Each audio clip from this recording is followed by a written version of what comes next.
बच्चों, इसके पहले हमने क्या पढ़ा है? डार्विनवाद और लेमार्कवाद। लेमार्कवाद और डार्विनवाद के द्वारा जीवों का विकास किस प्रकार होता है या नई जीवों की उत्पत्ति किस प्रकार होती है, इसके बारे में आपने जानकारी प्राप्त की। अब आगे पढ़ेंगे डार्विनवाद की आलोचना।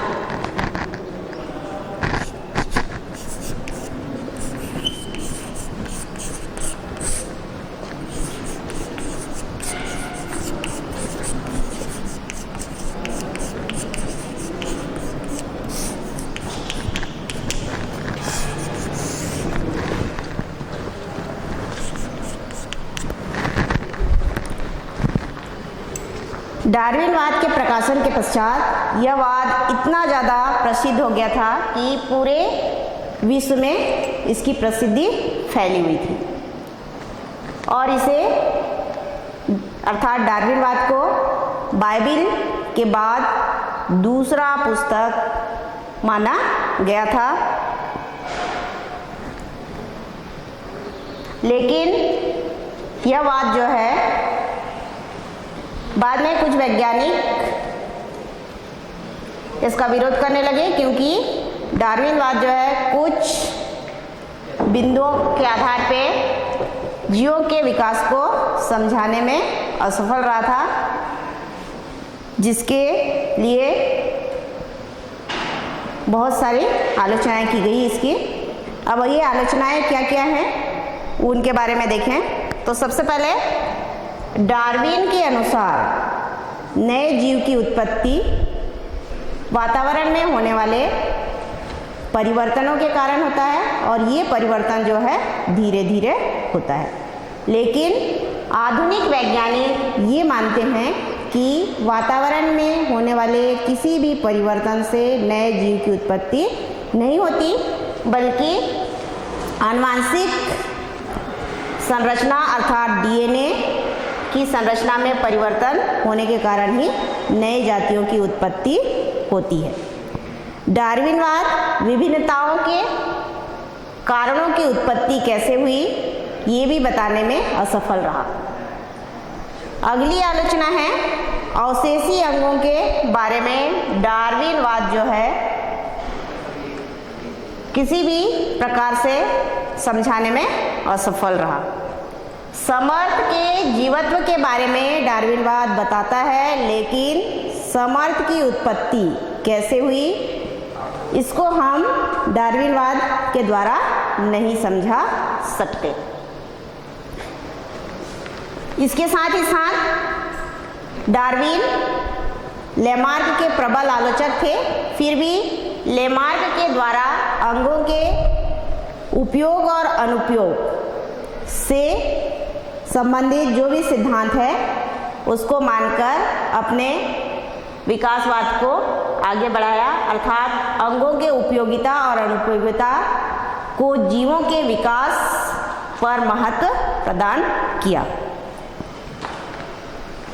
डार्विन वाद के द्वारा जलीय जीवों से स्थलीय जीवों की उत्पत्ति के बारे में हम नहीं समझा सकते, इस कारण भी इस वाद की बहुत ज़्यादा आलोचना की गई है। तो ये कुछ बिंदु है जिसके आधार पे डार्विनवाद की आलोचना की गई है कि इन कुछ ऐसे कारण हैं जिससे हम डार्विनवाद के द्वारा जीवों की उत्पत्ति के बारे में या जीवों के विकास किस प्रकार होता है इसे हम समझा नहीं सकते। अब आगे देखेंगे हम नव डार्विनवाद।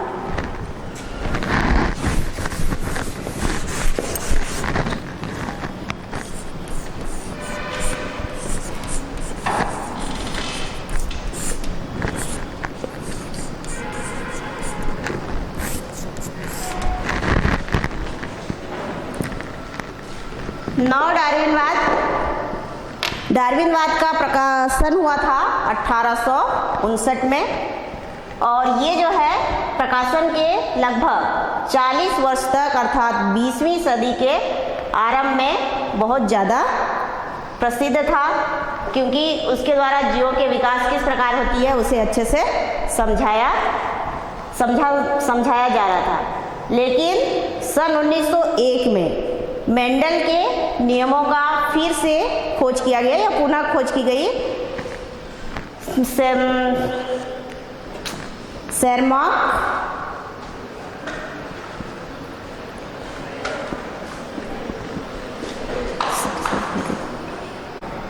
मेंडल के नियमों का फिर से 1901 में पुनः खोज किया गया। इंग्लैंड के वैज्ञानिक डीवरिच के द्वारा, ऑस्ट्रेलिया का वैज्ञानिक हैं वान सेरमार्क और जर्मनी के वैज्ञानिक हैं कोरेंस। इन तीनों वैज्ञानिकों ने मेंडलवाद के खोज मेंडल के द्वारा जो नियम दिए गए थे उनकी पुष्टि की कि मेंडलवाद के अनुसार ही नए लक्षण या नए जीवों की उत्पत्ति हो सकती है। इस मेंडलवाद के पुनः खोज से डार्विनवाद को धक्का लगा, जिससे इस वाद के समर्थक वैज्ञानिक जो है उसे फिर से प्रसिद्ध करने के लिए या प्रचारित करने के लिए डार्विनवाद में कुछ परिवर्तन किए और परिवर्तन के पश्चात डार्विनवाद को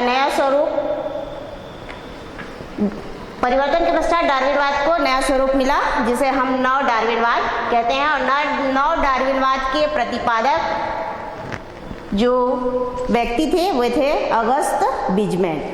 अगस्त बीजमैन के द्वारा नव डार्विनवाद को पुनः प्रतिस्थापित या प्रतिपादन करने के पश्चात इसे विभिन्न वैज्ञानिक जैसे कि मेयर, हेक्सले, हेल्डाने आदि के द्वारा भी इनके द्वारा दिए गए सुझावों का समर्थन किया।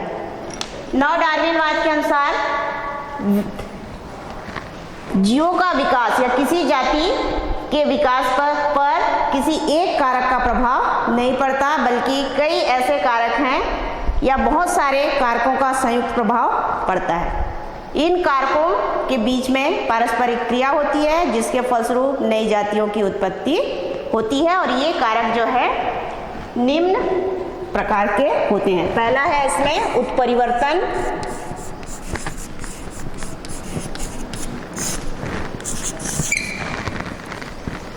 दूसरा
कुछ बिंदुएं हैं जिसके आधार पर हम नए जीवों की उत्पत्ति को नव डार्विनवाद के आधार पर समझा सकते हैं। तो सबसे पहला जो कारक जीवों के विकास पर प्रभाव डालता है वो है उत्परिवर्तन। उत्परिवर्तन किसे कहते हैं?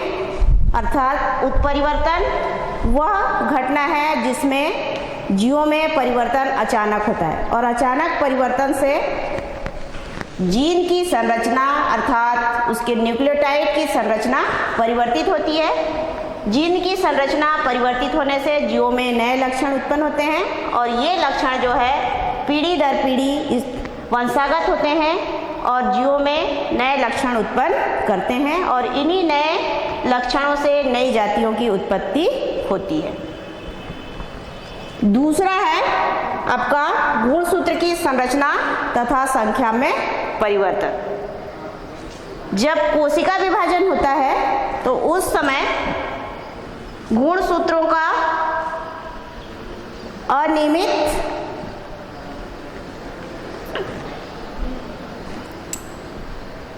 अनियमित वितरण होता है, जिसके फलस्वरूप गुणसूत्र की संख्या और संरचना परिवर्तित होती है। गुणसूत्र की संख्या तथा संरचना के परिवर्तन से भी जीवों में नए लक्षण बनते हैं और ये लक्षण जो है पीढ़ी दर पीढ़ी वंशागत होते जाते हैं। इसके पश्चात थर्ड पॉइंट है जीन पुनर्योजन। इसमें जब कोशिका में अर्धसूत्री विभाजन होता है उस समय युग्मक जनन के समय, युग्मक जनन अर्थात युग्मक का निर्माण, जब दो युग्मक या गैमेट मिलके नए युग्मनज का निर्माण करते हैं उस समय जीन का आदान प्रदान होता है, अर्थात दो अलग अलग जीव जैसे कि माता पिता हैं, इन दोनों माता पिता के गुणसूत्रों के बीच जो जीन खंड होते हैं उनका आदान प्रदान होता है, जिससे नए जीवों की उत्पत्ति होती है। अगला है प्राकृतिक वरण। प्राकृतिक वरण में ये कहा गया है कि जीवों पर जीव जो है वातावरण के अनुसार अपने आप को परिवर्तित करते हैं और जीवित रहते हैं, अर्थात जो जीव अपने आप को वातावरण के अनुकूल कर लेता है वही जीवित रहता है, अर्थात प्रकृति जो है उसका चुनाव करता है, इसलिए इसको प्राकृतिक वरण या समर्थ का जीवत्व भी कहा जाता है। और प्रकृति में होने वाले परिवर्तनों से अनुकूलित करते समय जीवों में कुछ नए लक्षण बनते हैं और ये लक्षण जो है पीढ़ी दर पीढ़ी स्थानांतरित होते हैं। अगला है जनन पृथक्करण। जनन पृथक्करण में एक ही जाति के जीव भौगोलिक दशाओं के कारण कभी कभी आपस में जनन संबंध जो है स्थापित नहीं कर पाते, जिसके कारण उनके जीन विनिमय में असमानता उत्पन्न होती है और यह कारक नए जीवों की उत्पत्ति या नए लक्षणों की उत्पत्ति के लिए जिम्मेदार होती है। तो इस प्रकार नव डार्विनवाद में उत्परिवर्तन, गुणसूत्रों की संरचना तथा संख्या में परिवर्तन, जीन पुनर्संयोजन, प्राकृतिक वरण और जनन पृथक्करण नए जातियों के विकास के लिए जिम्मेदार होते हैं। तो आप लोग डार्विनवाद और नव डार्विनवाद दोनों के बारे में अध्ययन कर चुके हैं, तो दोनों में क्या अंतर होता है ये देखें कि डार्विनवाद और नव डार्विनवाद में कौन कौन सी अंतर पाई जाती है।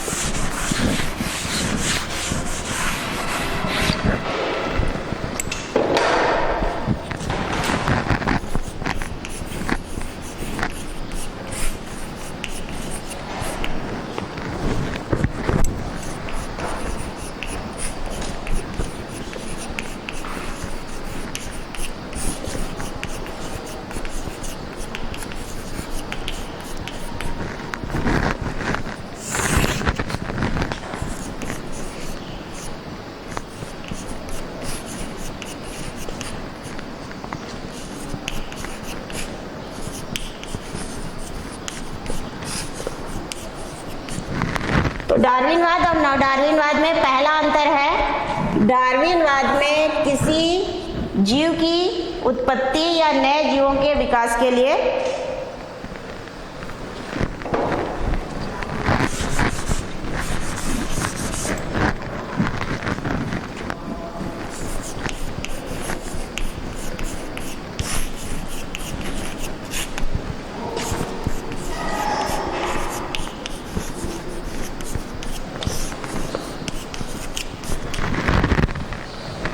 डार्विनवाद में नए जीव की उत्पत्ति के लिए धीरे धीरे होने वाले परिवर्तनों को जिम्मेदार माना गया है।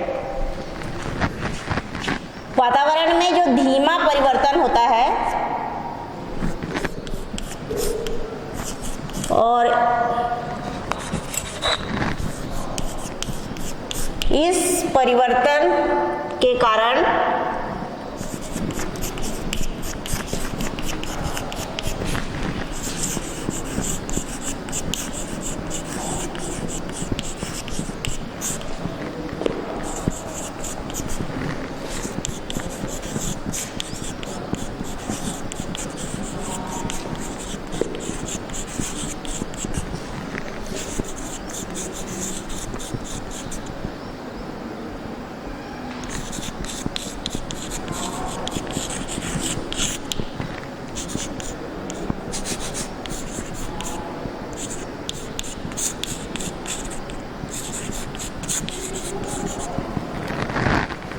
डार्विनवाद में वातावरण में होने वाले धीमे परिवर्तनों को नई जाति की उत्पत्ति के लिए उत्तरदायी माना गया है, लेकिन डार्विनवाद में जीवों में अचानक परिवर्तन होता है, अर्थात म्यूटेशन, जो कि अचानक होता है जीवों में, जिससे जीवों की जीन संरचना परिवर्तित हो जाती है और जीन संरचना के परिवर्तन होने से जीवों में नए लक्षण उत्पन्न होते हैं।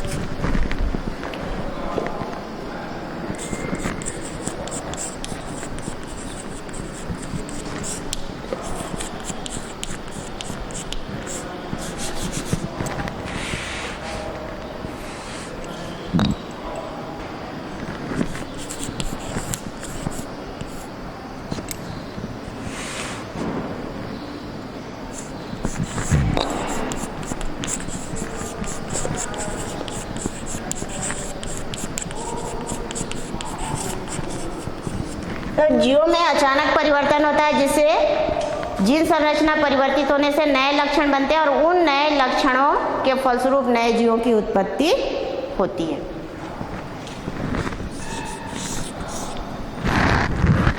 डार्विनवाद में वातावरण में या प्राकृतिक वर्ण को नए जातियों की उत्पत्ति के लिए जिम्मेदार माना गया है।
जबकि नव डार्विनवाद में जीन पृथक्करण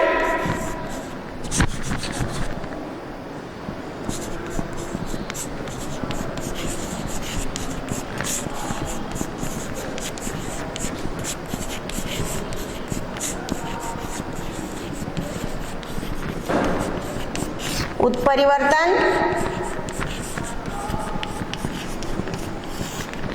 और जीन पुनर्संयोजन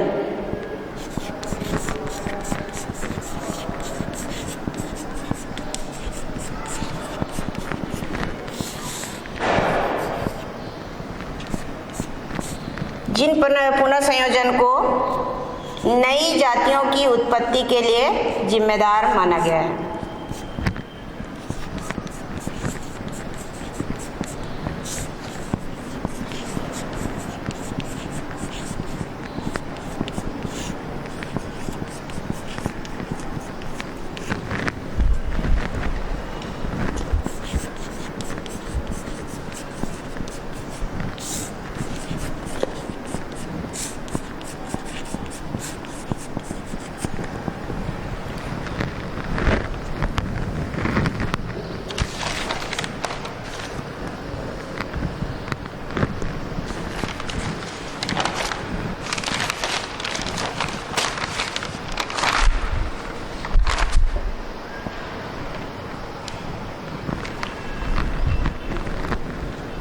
नव डार्विनवाद में यह कहा गया है कि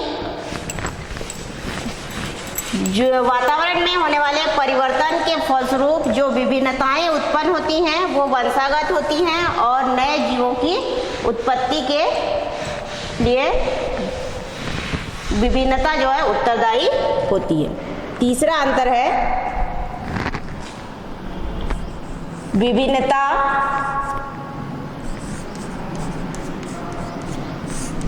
एक पीढ़ी से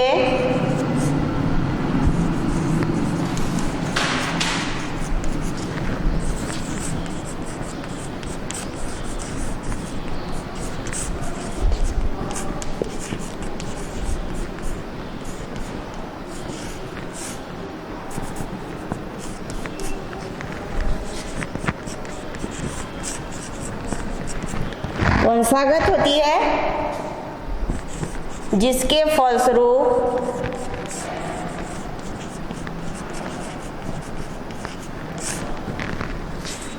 नई जातियों की उत्पत्ति होती है।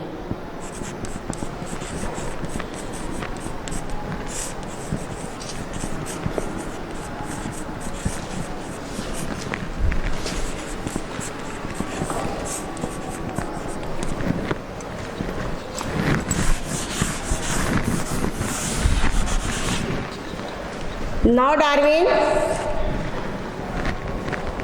में नई जातियों के लिए उत्तरदायी कारक होते हैं डार्विन जीन पृथक्करण, उत्परिवर्तन आदि, जिससे जीवों में नए लक्षण होते हैं, या फिर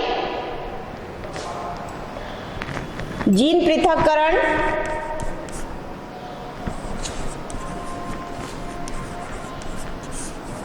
उत्परिवर्तन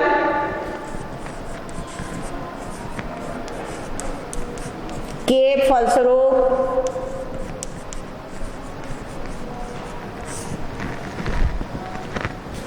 बने नए लक्षण नए जीवों की उत्पत्ति के लिए नए लक्षण नए जीवों की उत्पत्ति के लिए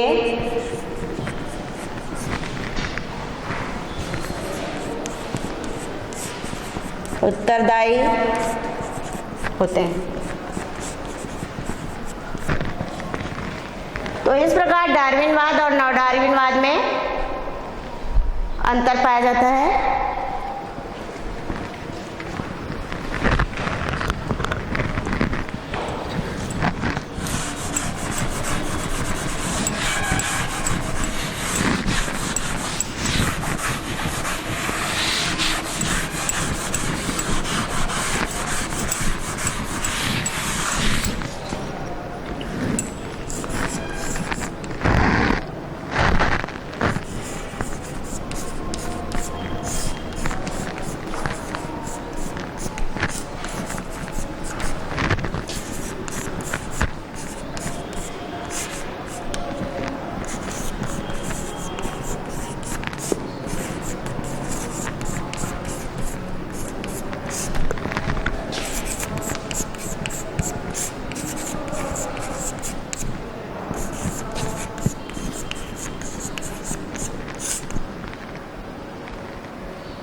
विभिन्नताओं से उत्पन्न लक्षण वंशागत होते हैं, अर्थात एक पीढ़ी से दूसरी पीढ़ी में स्थानांतरित होते हैं, जिससे नए जीवों की उत्पत्ति होती है।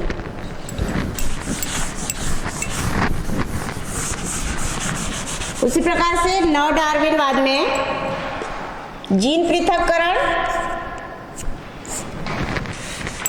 या जनन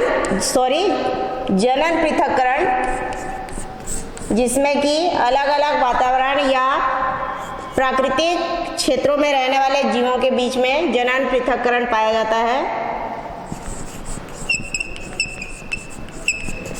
उत्परिवर्तन,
नव डार्विनवाद में जनन पृथक्करण, उत्परिवर्तन आदि के कारण जो नए लक्षण बनते हैं, उन लक्षणों से नई जाति की विकास होती है। तो इस प्रकार हमने डार्विनवाद, नव डार्विनवाद में क्या अंतर होता है ये भी जान चुके हैं। तो बच्चों बताइए कि लेमार्कवाद को प्रतिपादित करने वाले वैज्ञानिक का नाम क्या है? ठीक है, लेमार्कवाद को प्रतिपादित करने वाले वैज्ञानिक का नाम है जीन बैप्टिस्ट डी लेमार्क। उसी प्रकार से डार्विनवाद को एक और नाम से जाना जाता है, उस वाद का नाम है, अर्थात डार्विनवाद को हम प्राकृतिक वर्णवाद के नाम से भी जानते हैं। उपार्जित लक्षणों की वंशागति की का मत देने वाले वैज्ञानिक का नाम क्या है? या उपार्जित लक्षणों की वंशागति की को प्रतिपादित करने वाले वैज्ञानिक कौन है? तो उपार्जित लक्षणों की वंशागति को प्रतिपादित करने वाले वैज्ञानिक का नाम है लेमार्क। प्राकृतिक वर्ण किसे कहते हैं? प्राकृतिक वर्ण में जीव अपने आप को वातावरण के अनुसार बदलता है, तभी वह जीवित रहता है, अन्यथा जीव जो है मर जाता है या फिर प्रकृति उन्हें धीरे धीरे नष्ट कर देती है। केवल उन्हीं जीवों को जीवित रखती है जो प्रकृति में होने वाले बदलाव के अनुकूल होते हैं। तो बच्चों, आज हमने विकासवाद के सिद्धांत के अंतर्गत लेमार्कवाद, डार्विनवाद और नव डार्विनवाद का अध्ययन किया। अब कल देखेंगे हम विकास में प्राकृतिक वर्ण की भूमिका क्या होती है। धन्यवाद।